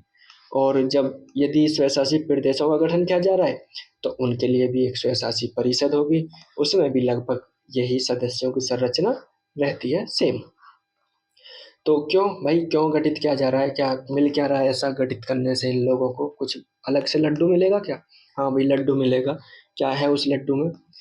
कि ये जो परिषद होगी इसके पास कानून बनाने की शक्ति होगी, विधि बनाने की। समझ रहे हैं? ये अब मंत्री हो गए हैं इस क्षेत्र के, जो परिषद है, तो है, लड्डू में दम है। तो विधि बनाने की शक्ति होगी। ये विधि किससे संबंधित होगी? वहाँ जो भूमि है उससे संबंधित विधि बना सकते हैं कि भूमि किसको बेच सकते हैं, किससे खरीद सकते हैं, बाहरी लोग खरीदें ना खरीदें, इस तरह की विधि बना सकते हैं। ठीक है, भूमि से जुड़े विधि बना सकते हैं। वहाँ जो वन है उनके पेड़ पौधे, जो आसपास का पर्यावरण है उससे जुड़े विधि बना सकते हैं। नहर, अपने परिवार, विवाह, यानी बहुत सारी विधियां वो अपने आसपास बना सकते हैं। और वो ग्राम न्यायालयों का गठन कर सकते हैं अपने विवादों की सुनवाई करने के लिए। और इन न्यायालयों में कुछ अपील भी आ सकती है, जैसे कोई पंचायत वगैरह कोई निर्णय दे देती है तो उसकी अपीलें भी यहाँ हो सकती हैं। और इन न्यायालयों पर हाई कोर्ट का जो क्षेत्राधिकार होगा उसको राज्यपाल निर्धारित करेंगे कि हाई कोर्ट की कितनी पावर इन पर लागू होगी और कितनी नहीं। तो यहाँ भी राज्यपाल को अच्छी खासी शक्ति दी गई है। ये प्राथमिक विद्यालयों का निर्माण कर सकते हैं। बाजार, फेरी, मत्स्य क्षेत्र, सड़क, इन सब का निर्माण करने का अधिकार इनके पास होगा। ठीक है। हालांकि जब ये कानून बनाएंगे तो उन कानूनों को राज्यपाल से स्वीकृति लेना जरूरी है। और राज्यपाल किसकी एडन, किसके मतलब नीचे काम करता है? राष्ट्रपति के। राष्ट्रपति चाहे तो राष्ट्रपति नियुक्त करते हैं ना उन्हें, तो राष्ट्रपति चाहे तो उन्हें आदेश दे सकते हैं। राष्ट्रपति किसकी सुनते हैं? मंत्री परिषद की। मंत्री परिषद यानी पीएम भी शामिल है उसमें। तो अंततः कौन स्वीकृति दे रहा है? मंत्री परिषद। कहने के लिए राज्यपाल ही है। ये बस टेक्निकल थी थोड़ी सी, आप यही समझिए कि राज्यपाल की स्वीकृति चाहिए। ये साहूकारों पर नियंत्रण। साहूकार जो बाहर से लोग जाते हैं वहाँ ब्याज देते हैं, मतलब ब्याज पर पैसा देते हैं, मोटा मोटा ब्याज लेते हैं, वो साहूकार हो गए। और जो गैर जनजातीय लोग हैं उनके साथ जो व्यापार होता है उसके लिए विनियम भी ये परिषद बना सकती है। विनियम मतलब रेगुलेशन, नियम वगैरह। ठीक है। ये कुछ भू राजस्व का आकलन करने की शक्ति भी इसके पास होती है और ये भू राजस्व संग्रहण करने के लिए भी उत्तरदायी होती है और ये कुछ कर भी लगा सकती है। तो ये शक्तियाँ काफ़ी ज़्यादा वाइड होती हैं। 5वें शेड्यूल की तुलना में 6ठे शेड्यूल के पास जो शक्ति होती है वो ज़्यादा होती है। तो आपको ये पॉइंट्स क्लियर है ना? विधि बनाना, साहूकारों पर नियंत्रण, गैर जनजातीय समूहों के साथ व्यापार पर विनियमन, प्राथमिक विद्यालय, बाजार, फेरी, सड़क, मत्स्य क्षेत्र आदि का गठन, न्यायालयों का गठन, भू राजस्व लगाने की शक्ति, आकलन करने की शक्ति, संग्रहण की शक्ति। तो शक्ति शक्ति हो गई। ठीक है, आगे बढ़ते हैं। नेक्स्ट पॉइंट, संसद जो कानून बनाती है वो पूरे देश में लागू होते हैं। राज्य विधानमंडल जो कानून बनाती है पूरे राज्य में लागू होते हैं। लेकिन इन दोनों कानूनों को इन क्षेत्रों में लागू होने के लिए कुछ शर्तें हैं। क्या? कि यदि आपको असम में कोई कानून लागू करना है, चाहे राज्य का हो या संसद का, राज्यपाल के पास ये पावर होगी कि उस बने हुए कानून को ये या तो संशोधित कर ले, संशोधित करके लागू करे, आधा लागू करे, एक चौथाई लागू करे, या फिर लागू ही ना करे। देख रहे हो कितनी पावर है इस राज्यपाल के पास। लेकिन वहीं मिजोरम, त्रिपुरा और मेघालय के संदर्भ में अगर संसद का कानून लागू करना है तो भाई उसमें राष्ट्रपति के पास ये शक्ति होगी कि वो उस कानून को लागू करे या ना करे, करे या ना करे, या फिर थोड़ा संशोधित रूप में लागू करे कि भाई ये प्रावधान इन राज्यों में लागू नहीं होंगे। लेकिन यदि राज्य विधानमंडल कानून बनाकर लागू कर रहा है इन तीनों राज्यों में, 6ठे शेड्यूल हैं उनमें, तो 6ठे शेड्यूल पर लागू करने से पहले राज्यपाल उन्हें संशोधित अथवा समाप्त कर सकता है। ठीक है, तो ये थोड़ा सा जटिल हो गया ना ऐसे ऐसे, तो इस जटिलता को साइड करके आपको याद रखना है इसको। कैसे? असम में तो भाई संसद का हो या राज्य का, राज्यपाल ही संशोधित अथवा समाप्त कर सकता है। लेकिन बाकी जो 3 राज्य हैं, मिजोरम, त्रिपुरा और मेघालय, उसमें संसद के लिए राष्ट्रपति और राज्यों के लिए राज्यपाल, राज्य विधानमंडल के लिए राज्यपाल संशोधित या कानून को समाप्त कर सकते हैं। हालांकि राज्य की जो कार्यकारी शक्ति है वो यहाँ लागू रहती है। ऐसा नहीं है कि किसी की शक्ति को समाप्त किया गया, नहीं, लेकिन उन शक्तियों को संशोधित कर सकते हैं राज्यपाल और राष्ट्रपति। अब 6ठे शेड्यूल में यह प्रावधान है कि राज्यपाल एक आयोग का गठन करेंगे जो इस परिषद की कार्यप्रणाली और प्रशासन पर रिपोर्ट देगी और इस रिपोर्ट के आधार पर राज्यपाल ही इसको समाप्त कर भी सकते हैं। जिस परिषद का, जिला परिषद का या क्षेत्रीय परिषद का उन्होंने गठन किया है, उसको वो समाप्त भी कर सकते हैं इस आयोग की सिफारिश के आधार पर। और जो जानने वाला एक महत्वपूर्ण मुद्दा है, बहुत महत्वपूर्ण मुद्दा है कि पेशा यानी पंचायत एक्सटेंशन जो एक्ट था, पंचायत विस्तार जो अधिनियम था 1996 का, उसको अनुसूचित क्षेत्र यानी 6वीं शेड्यूल पर विस्तार नहीं किया जा सकता। क्या था पेशा एक्ट कि पंचायतों के जो कुछ प्रावधान थे उनको जनजातीय क्षेत्रों में लागू करने से रोक दिया गया कि अभी जनजातीय क्षेत्रों में इन्हें लागू नहीं कर रहे। जो 73वां 74वां संशोधन हुआ था 1992 में, जिसने ग्राम पंचायत और नगर पालिकाओं के प्रावधान किए, तो उनको जनजातीय क्षेत्रों में लागू नहीं किया गया। बाद में 1996 में अधिनियम पारित कर पेशा एक्ट लाया गया, जिसके द्वारा पंचायतों के प्रावधान को जनजातीय क्षेत्रों में लागू किया गया। लेकिन फिर भी इसको 5वें शेड्यूल पर तो लागू किया गया, लेकिन 6वें शेड्यूल पर यह फिर भी लागू नहीं है। ठीक, कंप्लीट हुआ। 5वें शेड्यूल पर बात कर लें थोड़ी सी, जब 6वें पर कर ली तो उससे पहले ये एक विषय रह गया कि जो 6वां शेड्यूल है वो कहाँ कहाँ पर है। राज्य तो मैंने बता दिए 4 हैं, AMTM, असम, मेघालय, त्रिपुरा, मिजोरम। असम में 3 हाँ ठीक है, 3 ऐसे रीजन हैं जहाँ पर 6वें शेड्यूल लागू किया गया। एक उत्तरी कछार पहाड़ी जिला है जहाँ इसको लागू किया 6वें शेड्यूल को। एक कार्बी आंगलांग जिला है। एक तीसरा बोडोलैंड प्रदेश, यहाँ पर भी 6वां शेड्यूल लागू है। असम में 3 क्षेत्र हैं। मेघालय में भी 3 क्षेत्र हैं, गारो, खासी, जयंतिया। गारो जनजातीय क्षेत्र, खासी जनजातीय क्षेत्र और जयंतिया जनजातीय क्षेत्र। त्रिपुरा में भी एक है, त्रिपुरा जनजातीय, त्रिपुरी जनजातीय क्षेत्र। और मिजोरम में 3, लाई, चकमा, मारा, याद जरूर कर लेना। ये टोटल 10 हैं, 3, 3, 6, 3, 9 और 1, 10। ठीक है, लाई, चकमा, मारा, त्रिपुरा, गारो, खासी, जयंतिया। गारो, खासी, जयंतिया तो मेघालय में है, ये तो पहाड़ियों के नाम पर है, इसे तो ऐसे याद कर लेना। त्रिपुरा त्रिपुरी के नाम पर है, तो ये 2 तो आपको रट गए।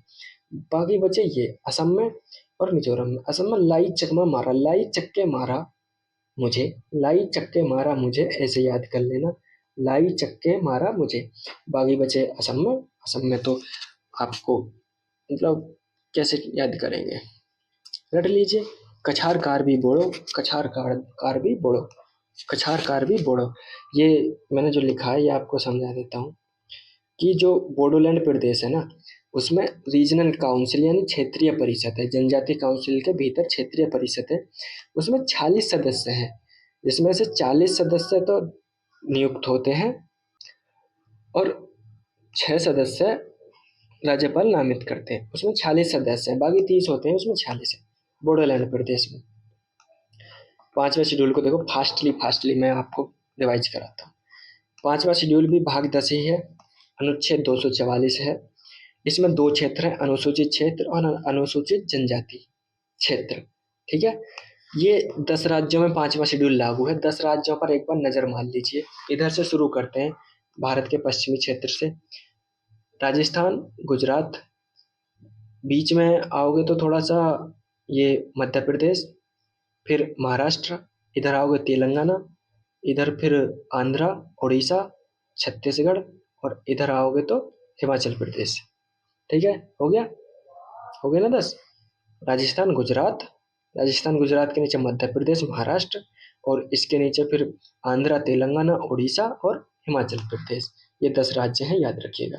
आधार मैंने बताया कि वो बहुत ही आदिम निवासी हैं, आज भी प्राचीन जीवन शैली को जी रहे हैं, सामाजिक आर्थिक रूप से पिछड़े हुए भी हैं और इनके उत्थान के लिए विशेष प्रयास की आवश्यकता है। तो यदि किसी राज्य में ऐसे क्षेत्र है जहाँ जनजातियाँ रह रही हैं और वो अब भी बहुत पिछड़ी हैं, थोड़ा वही आदिम जनजाति, आदिम निवासी हैं, प्राचीन जीवन शैली को अपना रहे हैं और यदि उनके विकास के लिए हमें विशेष प्रावधानों की आवश्यकता हो तो हम उन्हें 5th शेड्यूल में अनुसूचित क्षेत्र या अनुसूचित जनजाति क्षेत्र घोषित कर सकते हैं। याद रखिएगा, जो छठवां शेड्यूल है उसमें सिर्फ जनजातीय क्षेत्र और इसमें है शेड्यूल्ड एरियाज अनुसूचित क्षेत्र अथवा शेड्यूल्ड ट्राइबल एरियाज एसटीए अनुसूचित जनजातीय क्षेत्र। तो कंफ्यूज ना होइएगा, क्लियर रखिएगा, ठीक है बस। हाँ, तो आधार होगी। घोषणा कौन करेगा भाई? इन क्षेत्रों की राष्ट्रपति करेंगे। लेकिन यदि सीमा में परिवर्तन करना है, नाम बदलना है, क्षेत्र घटाना बढ़ाना है तो भाई घटाएंगे बढ़ाएंगे तो राष्ट्रपति ही, बट एक बार राज्यपाल से भी परामर्श कर लेंगे कि भाई हम ऐसा कर रहे हैं, राज्यपाल महोदय बता दो जरा थोड़ा सा बढ़ा दें घटा दें कि नहीं। हालांकि सुनने वाला तो कोई है नहीं, अगर राष्ट्रपति को बढ़ाना है तो फिर बढ़ा ही देता है, बट आपको याद ऐसे रखना है कि राज्यपाल के परामर्श से। जनजातीय सलाहकार परिषद इनमें बनती है। जब आप किसी एरिया को 5वें शेड्यूल के तहत शेड्यूल्ड एरिया घोषित करते हैं, 5वीं अनुसूची के तहत अनुसूचित क्षेत्र जब घोषित करते हैं तो उसमें एक जनजातीय सलाहकार परिषद गठित होती है। इसमें 20 सदस्य होते हैं, लेकिन इन 20 सदस्यों में से 15 सदस्य कहाँ से आएंगे? ये 3/4 होंगे। 3/4 यानी 15 सदस्य कहाँ से आएंगे? तो उस राज्य की जो विधानसभा है उसमें एसटी कैंडिडेट के जो उम्मीदवार हैं, क्या कह रहा हूँ, एसटी जो उम्मीदवार हैं उनमें से चुने जाएंगे 15 लोग राज्य विधानसभा से लिए जाएंगे। बाकी के जो 5 लोग बचे यानी 1/4 बचे, उन्हें बाकी के जो जनजातीय क्षेत्र है, अनुसूचित क्षेत्र, वहां से चुन लिया जाएगा, ठीक है। और ये जो सलाहकार परिषद है, ऐसा जरूरी नहीं है कि किसी क्षेत्र को राष्ट्रपति महोदय ने अनुसूचित क्षेत्र घोषित किया हो, वो तभी ये परिषद गठित होगी। बिना इसकी घोषणा के भी ये परिषद गठित की जा सकती है यदि राष्ट्रपति महोदय को ऐसा लगे कि किसी राज्य में पर्याप्त अनुसूचित जनजाति नहीं, हाँ अनुसूचित जनजाति है, जनसंख्या उनकी वहाँ पर पर्याप्त है, तो बिना अनुसूचित क्षेत्रों के भी ये टीएसी जनजातीय सलाहकार परिषद गठित की जा सकती है। तो ये मैंने थोड़ा सा डाल दिया था वो 6 शेड्यूल वाला, 6 शेड्यूल, ठीक है। ये देख लीजिए, असम के उत्तरी कछारी कार्बी बोडो, कछार कार्बी बोडो, मेघालय में तो गारो खासी जयंतिया, और त्रिपुरा में त्रिपुरा और मिजोरम में चकमा लाई मारा, चक्के लाई मारा मुझे, ठीक है, ऐसे याद कर लेना। हाँ, आगे बढ़ते हैं। तो इन अनुसूचित क्षेत्रों में जो कानून होंगे केंद्र सरकार और राज्य सरकार के, तो उन्हें राज्यपाल ही संशोधित अथवा निरस्त कर सकते हैं, ठीक है। इसमें राष्ट्रपति की कोई भूमिका नहीं होती है। यहाँ राज्यपाल टीएसी जो जनजातीय सलाहकार परिषद बनती है शेड्यूल्ड एरियाज में, उससे परामर्श करके शांति और अच्छी सरकार के लिए नियम बना सकते हैं। वहाँ 6वें शेड्यूल में कौन नियम बना रहा था? जिला परिषद। लेकिन यहाँ टीएसी नियम नहीं बना रही है, नियम राज्यपाल ही बनाएंगे। बस टीएसी से सलाह ली जाएगी, जनजातीय सलाहकार परिषद से सलाह ली जाएगी, तो इसकी शक्तियाँ थोड़ी कम होती हैं। ये नियम हो सकते हैं जो राज्यपाल बनाए, भूमि हस्तांतरण से संबंधित बनाए, साहूकारों के व्यवसाय को लेकर कुछ नियम बना दें, या फिर संसदीय लोग राज्य विधानमंडल के जो पुराने कानून हैं जो वहाँ लागू हैं उस क्षेत्र में, उसको ही समाप्त या संशोधन कर सकते हैं। लेकिन यदि ऐसा राज्यपाल करते हैं तो उसके लिए राष्ट्रपति की स्वीकृति लेनी होगी, ठीक बा। आगे बढ़ते हैं। राज्यों की कार्यकारी शक्ति लागू रहेगी और केंद्र राज्यों को कार्यकारी निर्देश दे सकते हैं। कार्यकारी निर्देश क्या होते हैं? देखो, एक तो तरीका ये है कि संसद या राज्य विधानमंडल कोई कानून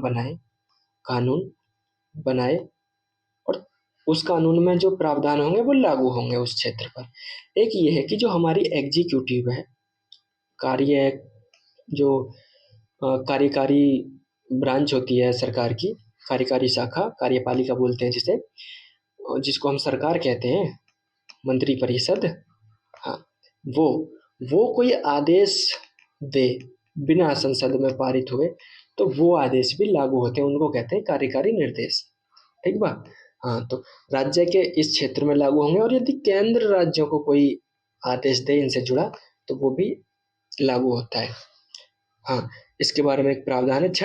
5वें अनुसूची के बारे में याद रखिएगा कि हमारे राष्ट्रपति संविधान की शुरुआत से कम 10 वर्ष बाद एक आयोग का गठन करेंगे जो अनुसूचित जनजातियों के कल्याण और अनुसूचित क्षेत्र शेड्यूल्ड एरियाज के प्रबंधन हेतु अनुशंसाएं देगा वो आयोग।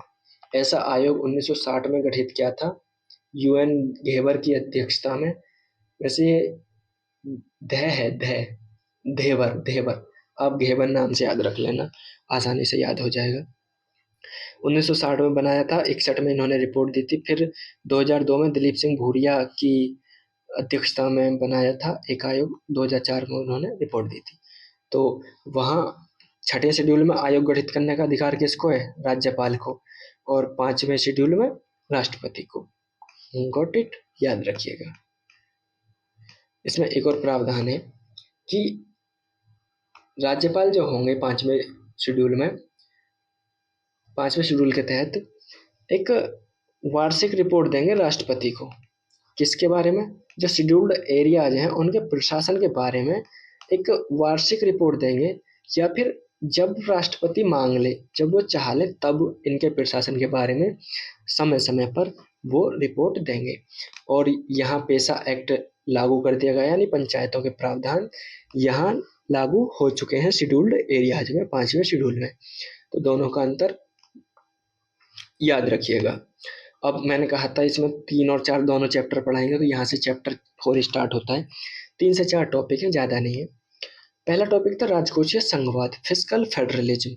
संघवाद का मतलब क्या होता है? जहाँ जो शक्तियाँ होती हैं वो केंद्र और राज्यों के बीच बटी होती हैं। राजकोषीय का मतलब पैसे से जुड़ा हो गया, कि जहाँ पैसे से जुड़ी जो शक्तियाँ हैं वो केंद्र के पास भी हों और राज्यों के पास भी हों। तो ये हो गया राजकोषीय संघवाद। Got it? हाँ, तो यही है भारत की संघ व्यवस्था के अधीन केंद्र, राज्य और जो कि हमारे यहाँ तो स्थानीय सरकार भी हैं, उनके बीच वित्तीय व प्रशासनिक दायित्वों का विभाजन। साधारण भाषा में मैंने बताया वही है, मतलब कि पैसे से जुड़े जो मुद्दे हैं वो भी, जो शक्तियां हैं वो केंद्र और राज्यों के बीच बटी होनी चाहिए। कोई संविधान में प्रावधान है हमारे राजकोषीय संविधान को बढ़ावा देने के लिए? तो हाँ है, चर्चा करते हैं हम, क्यों नहीं है। देखो, 7वीं अनुसूची पहले तो यही बताती है कि किन किन विषयों पर केंद्र और राज्य कानून बना सकते हैं, लेकिन ये भी बताती है कि किन किन आधारों पर केंद्र और राज्य कर लगा सकते हैं। तो ये पैसे से जुड़ा हो गया, दोनों के बीच बंटवारा हो गया। वित्त आयोग, फाइनेंस कमीशन, आर्टिकल 280 जो करों का बंटवारा करता है केंद्र और राज्यों के बीच। तो पैसे का मामला हो गया और केंद्र और राज्यों के बीच हो गया, तो फिस्कल फेडरलिज्म हो गया। और ये जो वित्त आयोग हो गया। अब ये कुछ कर से जुड़े प्रावधान हैं कि जो कर उगाए जाते हैं, कर लगाए जाते हैं, उनमें भी केंद्र और राज्य मिलकर भागीदारी करते हैं। जैसे आर्टिकल 269 है। 269 में क्या होता है कि इसके तहत जो कर लगते हैं उन्हें केंद्र सरकार कलेक्ट करती है और कलेक्ट करके राज्यों को दे देती है। तो ये क्या हो गया? फिस्कल फेडरलिज्म, की कलेक्ट केंद्र कर रहा है लेकिन दे राज्यों को रहे हैं। और वैसे ही आर्टिकल 269 है, ये अंतर्राज्यीय व्यापार और वाणिज्य से जो जीएसटी प्राप्त होता है उसको लेकर प्रावधान है। इसमें जीएसटी परिषद ये निर्धारित करती है कि कितना कर केंद्र को मिलेगा, इसमें से कितना राज्य को मिलेगा। ठीक है, तो ऐसी एक आर्टिकल 270 है जिसमें केंद्र सरकार के जो कर हैं वो शामिल होते हैं, निगम कर, आयकर, केंद्र सरकार का जीएसटी। इसमें फाइनेंस कमीशन अनुशंसा करता है और ये केंद्र और राज्यों के बीच बट जाते हैं। तो ये भी क्या हुआ? फिस्कल फेडरलिज्म, क्योंकि केंद्र और राज्य आ रहे हैं और पैसे का मामला है, तो वहाँ क्या हो गया? Fiscal federalism. 275 में अनुदान सहायता होती है, हालांकि ये वैधानिक अनुदान होता है। वैधानिक यानी देने ही देने होते हैं, कानून होता है अनुदान देने के लिए कि प्रावधान है, और ये केंद्र चाहे तो किसी भी राज्य को दे सकता है जिसको नीड हो। और वैसा ही एक प्रावधान अनुच्छेद 282 में भी होता है, लेकिन ये सरकार की इच्छा होती है, इच्छाधीन केंद्र सरकार की, वो किसको दे किसको ना दे। ठीक है, तो वैसे ही आर्टिकल 292, 293 ये कर से संबंधित है, हालांकि ये उधार लेने से संबंधित है। 292 कि केंद्र सरकार उधार ले सकती है, 293 राज्य सरकार उधार ले सकती है। तो ये भी एक मुद्दा है। ये प्रावधान है, आर्टिकल हैं जो बताते हैं कि देश में फिस्कल फेडरलिज्म है। तो मैंने यहाँ पर थोड़ी सी 15वें फाइनेंस कमीशन की जानकारी दे दी थी, हालांकि चूंकि ये तो खत्म होने वाला है, अब 16वां जो फाइनेंस कमीशन है वो गठित हो चुका है, अब उसकी अनुशंसाएं आएंगी। हालांकि बस एक छोटा सा वो ले लेते हैं, ब्रीफ इंट्रोडक्शन। 15 फाइनेंस कमीशन 2017 में बना था। 21-22 से 25-26 तक के लिए इसकी अनुशंसाएं लगी थी, जारी रही थी। 41% इन्होंने राज्यों को दिया ऊर्ध्वाधर वितरण, यानी कि जो 59% है वो मिला केंद्र को, 41% मिला राज्यों को, टोटल जो टैक्स कलेक्ट हुआ उसका। पहले 42% था 14वें में, 15वें में 41 हो गया, क्योंकि 1% दे दिया गया लद्दाख के लिए, लद्दाख और जम्मू कश्मीर के लिए जो नए यूटीज बने थे। ठीक है, क्या आधारों पर दिया जाता है ये? फाइनेंस कमीशन ने किस किस चीज़ों को आधार बनाकर राज्यों को पैसा दिया? तो एक आधार था आय अंतर, यानी कि आय को आधार मानकर 45% वेटेज दिया गया आय को। एरिया कितना बड़ा है उसको 15%, और जनसंख्या कितनी है उसको 15% वेटेज दिया गया। पहले जनसंख्या को बहुत ज़्यादा था, शायद 27.5%, इसमें से 12.5% निकालकर नया बिंदु जोड़ा, जनांकिकी प्रदर्शन, demographic dividend performance, demographic performance, 12.5% weightage दिया गया इस आधार को। और ये निर्णय लिया गया था साउथ के जो राज्य हैं, दक्षिणी राज्य है, उन्होंने अपनी जनसंख्या को कंट्रोल करने में अच्छे प्रयास किए, तो उनकी शिकायत रहती थी कि जनसंख्या को आपने 27.5% वेटेज दे रखा है पैसा बांटने के मामले में, तो कि हमने इतना अच्छा काम किया, जनसंख्या को नियंत्रित किया, और हमें तो भाई नुकसान हो रहा है इसका, देखो हमें पैसा कम मिल रहा, हमारी जनसंख्या कम है। तो इसी को उनकी चिंता को समाहित करने के लिए जनांकिकीय प्रदर्शन नाम का ये आधार इसमें जोड़ा गया, और 12.5% इसका वेटेज रखा गया, ताकि जो दक्षिण भारतीय राज्य हैं उनको भी अच्छा पैसा मिल सके करों का। वन और पारिस्थितिकी, फॉरेस्ट एंड इकोलॉजी को 10% का वेटेज मिला। कर एवं राजकोषीय प्रयास के लिए 2.5% का वेटेज दिया गया, ये भी पहली बार जोड़ा गया था, और ये भी कहीं ना कहीं दक्षिण भारतीय राज्यों की मांग से प्रेरित था। तो ये आधार थे, ये ईयर था, इतना टोटल 41% का टोटल जो पैसा था वो दिया गया राज्यों को। बस इतना ही जान लीजिए, क्योंकि ये रिटायर होने वाला, तो मैंने बस इंट्रोडक्शन दे दिया। विशेष श्रेणी का दर्जा, स्पेशल कैटेगरी स्टेटस, मैं बता दूं अब नहीं दिया जाता है। 14 फाइनेंस कमीशन से इसको देना बंद कर दिया है, लेकिन बिहार और आंध्र प्रदेश मांग कर रहे थे, तो इसलिए ये चर्चा में आ गया। ये हुआ कब? 1969 में ये 5वें जो फाइनेंस कमीशन है उसने अनुशंसा की थी, और वहाँ से इसकी स्टार्टिंग हुई।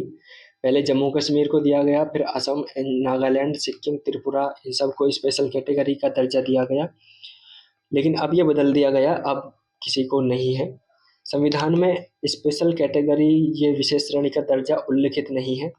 हालांकि राज्यों के लिए विशेष प्रावधान नाम से एक आर्टिकल, एक भाग जरूर है, इसमें 371 से लेकर 371 जे तक प्रावधान है, और अनुदान देने के लिए इसके तहत जो फॉर्मूला अपनाया जाता है वो है गाडगिल मुखर्जी फॉर्मूला।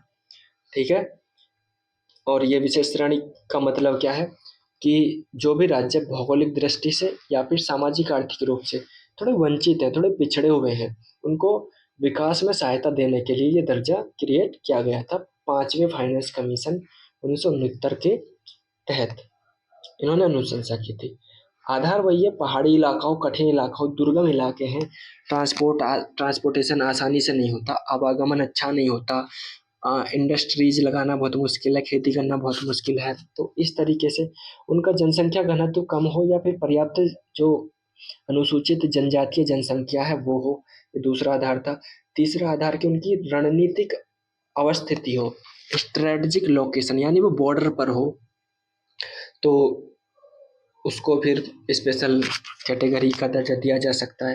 या फिर उनका जो वित्त, खुद का जो फाइनेंस है वो थोड़ा एडिक्वेट ना हो, पर्याप्त ना हो, वो तो इन 4 आधारों पर दिया जा सकता है, बट अब नहीं दिया जाता है। अब पैटर्न बदल गया, फंडिंग पैटर्न बदल दिया गया है कि 90-10 इसको मिलेगा, 60-40 इसको मिलेगा, ऐसे करके केंद्र प्रायोजित योजना, केंद्र की योजना आदि द्वारा चला दी गई, और ये सब बंद कर दिया गया। नए राज्यों के निर्माण पर बात कर लेते हैं। स्टैटिक टॉपिक है, एकदम स्टैटिक है, आप पॉलिटी से जाकर रिवाइज कर सकते हैं। आर्टिकल 3 नए राज्यों के गठन की बात करता है। नए राज्यों का निर्माण सिर्फ संसद कर सकती है, राज्यों को कोई शक्ति नहीं है। संसद के किसी भी सदन में नए राज्यों का निर्माण करने के लिए प्रस्ताव प्रस्तुत किया जाता है, बट प्रस्ताव प्रस्तुत करने से पूर्व आपको राष्ट्रपति की अनुमति लेनी होगी। राष्ट्रपति के लिए अनिवार्य है कि वो राज्य, जिन राज्यों, जो राज्य इससे प्रभावित हैं, जैसे मान लिया कुछ राज्यों को काट कर एक राज्य बनाया जा रहा है, या फिर एक ही राज्य को बांटकर दो राज्य बनाए जा रहे हैं, तो इन राज्यों से ना थोड़ी पूछी तो जाएगी। तो इन राज्यों को राष्ट्रपति भेजेंगे और कहेंगे कि देखो ऐसे ऐसे आपके राज्य से ये हम क्षेत्र काट कर एक अलग राज्य बना रहे हैं, तो ऐसे उनसे पूछेंगे राष्ट्रपति। और राष्ट्रपति इन पर एक विशिष्ट अवधि लागू कर सकते हैं कि भाई इतने दिन में आपको जवाब देना है। लेकिन राष्ट्रपति इस चीज़ के लिए स्वतंत्र है कि या तो इनसे राय बिना प्राप्त हुए भी वो संसद को कह सकते हैं कि ठीक है आप प्रोसीडिंग अपनी आगे बढ़ाइए, या फिर इन्होंने जो रिकमेंडेशंस दी हैं उनको मानना ना मानना इनके ऊपर है, मर्जी है, संसद माने ना माने, बाध्य नहीं है। ठीक है, और किसी भी सदन में प्रस्तुत कर सकते हैं, ये तो मैंने बता ही दिया। ड्यूटीज के मामले में तो बिल्कुल ये जरूरी है ही नहीं, वहाँ तो केंद्र सरकार पूरी तरह स्वतंत्र है। ठीक है, और यहाँ जो संसद में जो प्रस्ताव पारित होता है नए राज्यों के निर्माण से संबंधित, वो साधारण बहुमत से होता है। आर्टिकल 3 जो होता है वो ना सिर्फ नए राज्यों का निर्माण से, बल्कि पुराने जो राज्य हैं उनकी सीमा परिवर्तन, उनका जो क्षेत्र घटाना बढ़ाना, इन सब से भी संबंधित है। उसके लिए सबके लिए सेम प्रक्रिया अपनाई जाती है।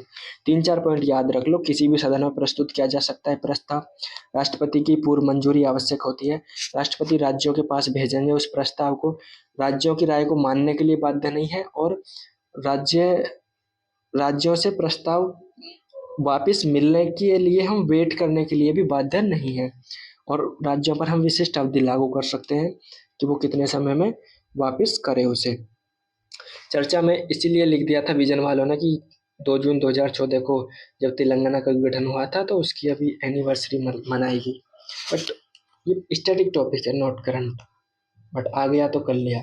कुछ सवाल है, क्या संसद भारतीय क्षेत्र को अन्य देश को सौंप सकती है? संसद ऐसा कर सकती है, बट आर्टिकल 3 के तहत नहीं कर सकती। संविधान संशोधन करना पड़ेगा उसे, संविधान संशोधन करके वो कुछ भी कर सकती है, और वो आसान नहीं है। तो इसी तरह 9वें संविधान संशोधन अधिनियम 1960 द्वारा एक बेरुबाड़ी क्षेत्र था पश्चिम बंगाल के पास, उसे पूरी पाकिस्तान को दे दिया गया। ठीक है, और 1969 में सुप्रीम कोर्ट ने एक निर्देश दिया, आदेश दिया इस बारे में कि सौंप सकते हैं या नहीं। उन्होंने कहा कि देखो यदि आपको सीमा निर्धारण विवाद सुलझाना है, सीमा विवाद सुलझाना है किसी देश के साथ, तो आप जो समझौता कर सकते हैं, जाइए वहाँ बैठिए, बात करिए, समझौता करिए। लेकिन आप इसमें आपको ये शक्ति नहीं है कि आप भारतीय क्षेत्र को विदेशी किसी देश को सौंप दें। ठीक है, तो सौंपने की शक्ति नहीं है, सौंप सकते हैं संविधान संशोधन करके। वैसे ही हमने 100वां संविधान संशोधन अधिनियम पारित किया 2015 में, और हमने बांग्लादेश को अपने 111 जो इलाके थे वो दिए, और वहाँ से 51 क्षेत्र हमें मिले। तो हमने अपना एरिया दे दिया ना, हमें बस सीमा विवाद सुलझाना था। इस तरह हमें कुछ अपना क्षेत्र देना पड़ा, कुछ हमने वापस ले लिया। तो संविधान संशोधन करके हम दे सकते हैं, बट बिना संविधान संशोधन के नहीं दे सकते, याद रखिएगा। और याद क्या रखिएगा, हो गया लेक्चर पूरा। तो देखिए ये तो यहाँ तक पार्ट 3 था, और मैं पॉलिटी में आपको बता देना चाहता हूँ कि आप मैक्सिमम से मैक्सिमम मान लीजिए सिर्फ 8 से 10 न्यूज, सिर्फ 8 से 10 न्यूज आपको ऐसी मिलेंगी जो कि करंट होंगी, यानी नई होंगी। अदरवाइज आपका स्टैटिक पोर्शन ही बार बार करंट में आ आके आपकी जो मैगजीन है ना पॉलिटी की करंट की, उसको एकदम बल्कि बना देंगे, मोटा मोटा कर देंगे उसको। आपको हल्का रखना है ना। आपको पॉलिटी में अपने स्टैटिक पे बहुत ज़्यादा ध्यान देना है। आप स्टैटिक करके जाइए, पॉलिटी में करंट मत भी करके जाइए, तो भी आप ना बहुत अच्छा प्रदर्शन कर सकते हैं, क्योंकि आपको किस पे चलना है, कॉस्ट बेनिफिट रेशो पे, कॉस्ट बेनिफिट रेशो पे। और कॉस्ट बेनिफिट रेशो ये है कि पॉलिटी की करंट अफेयर्स को करना एकदम समझदारी नहीं है। कर जाइए, मैं मना नहीं कर रहा हूँ कि मत करके जाइए, बट आप उसको ना एकदम छोटा कर दीजिए। बहुत जो करंट के टॉपिक है उनको ही करंट मानिए। अब हर किसी चीज़ को करंट में मत पढ़ते जाइए कि जैसे मैं बेसिक्स रिवाइज करा रहा हूँ तो आप बेसिक्स ही रिवाइज मत करते रहिए। इससे बढ़िया है कि आप पॉलिटी के किताब या नोट्स जो भी हैं आपके, आप उसको रिवाइज करें और साथ ही साथ आप उसके ना टेस्ट दें। बस 2 चीज़ करिए, आप पॉलिटी में बहुत अच्छा स्कोर कर पाएँगे। आप 90 टू 95 तक इसको एक्यूरेसी ला पाएँगे। मुश्किल से आपका 1 से 2 सवाल गलत होगा, वो भी बहुत रेयरली। और यदि आप ये 8 से 10 न्यूज़ कवर करके जा रहे हैं, तो आप यकीन मानिए आपकी जो एक्यूरेसी और कॉस्ट बेनिफिट रेशो होगा ना, बहुत ही अच्छा होगा। और बाकी आपकी बात है, आप कर जाइए, करते जाइए, गधा मेहनत करते जाइए। गधे मेहनत से तो कुछ हो नहीं रहा। मैं तो यहाँ करा रहा हूँ क्योंकि मुझे, मेरा तो फ़र्ज़ है और मेरा फ़र्ज़ ये भी है कि मैं आपको बताऊँ, क्योंकि मैं नहीं कराऊँगा तो फिर मुझे भी संतुष्टि नहीं मिलेगी कि कराया नहीं। हाँ, उनके लिए ये अच्छा है कि जिनके बेसिक्स कमज़ोर हैं, जिन्होंने बेसिक्स पढ़ा ही नहीं है, तो आप ये कर जाइए। आप सिर्फ़ इतने टॉपिक्स जो करंट में है, आप सिर्फ़ उन टॉपिक्स को करके जाइए। लेकिन आपको ना अपने बेसिक्स अच्छे से करने, अभी तो टाइम है, काफ़ी टाइम है। आप आज से भी तैयारी करते हैं, तो इतनी बेहतरीन तैयारी कर सकते हैं, बहुत बेहतरीन। तो परेशान ना होइए, आराम से पढ़िए, बिल्कुल एकदम मस्त होकर पढ़ाई करिए। करंट अफ़ेयर्स को बोझ नहीं बनाना है। करंट अफ़ेयर्स की वीडियो मैंने बनाई है एक, आप उसको जाकर देख लें, उस पर उसमें भी मैंने यही बात बताई है। चलो इस सेशन को हम यहीं छोड़ते हैं, अगले सेशन में आते हैं। धन्यवाद।